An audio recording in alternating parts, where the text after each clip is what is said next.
Donc je délimite ma parcelle et en fait le drone va optimiser son vol pour être le plus rapide possible et que les photos soient nickel. Bonjour les agris, merci à notre partenaire qui nous permet de faire la vidéo que vous allez voir. Je vous mets un lien dans la description si vous souhaitez en savoir un peu plus. Allez, on y va. Aujourd'hui, je me rends à Étival-et-Le Mans pour rencontrer Laurent Billeux avec qui on va parler de l'estimation de la biomasse par drone.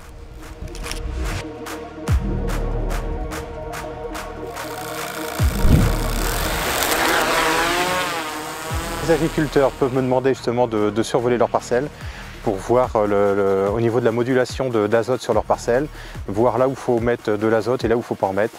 Et grâce au drone et sa caméra multispectrale, on peut voir maintenant directement sur les parcelles les besoins d'azote de ce terrain.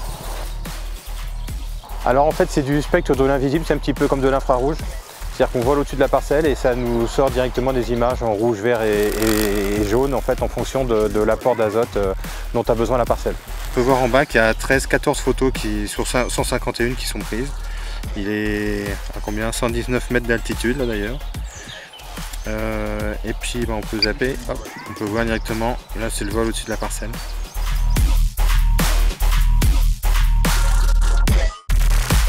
Voilà, en fait c'est moi en fait qui détermine en fait la parcelle. En fait c'est un écran tactile, donc je délimite ma parcelle et en fait le drone va optimiser son vol pour être le plus rapide possible et que les photos soient nickel. Là je peux démarrer à 500 mètres d'ici, il va aller directement au-dessus de la parcelle et voler au-dessus de la parcelle. On compte 1 minute par hectare de vol.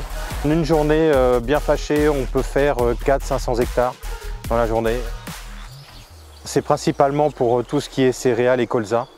Pour voir la modulation pour le colza, c'est-à-dire qu'il y a un vol à faire au mois de novembre et un second vol à faire au mois de février pour voir la qualité en fait, de la biomasse, pour voir le taux de biomasse dans les parcelles.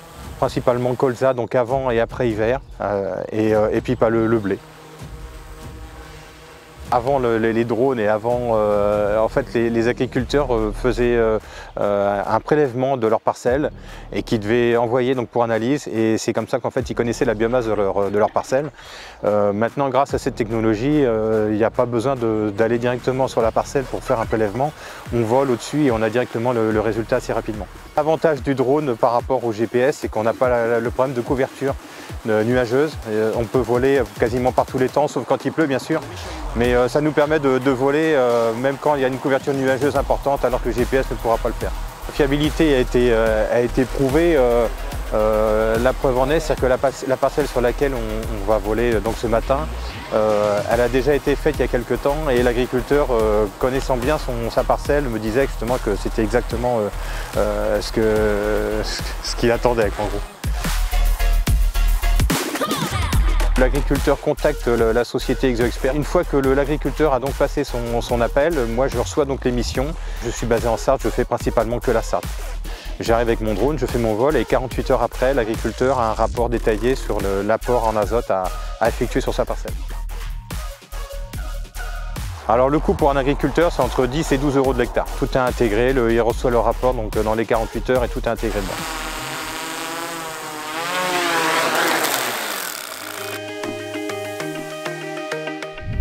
Et voilà, c'est terminé, mais vous pouvez voir d'autres vidéos en cliquant juste ici, ou soutenir gratuitement notre chaîne en vous abonnant et en cliquant juste là. À bientôt!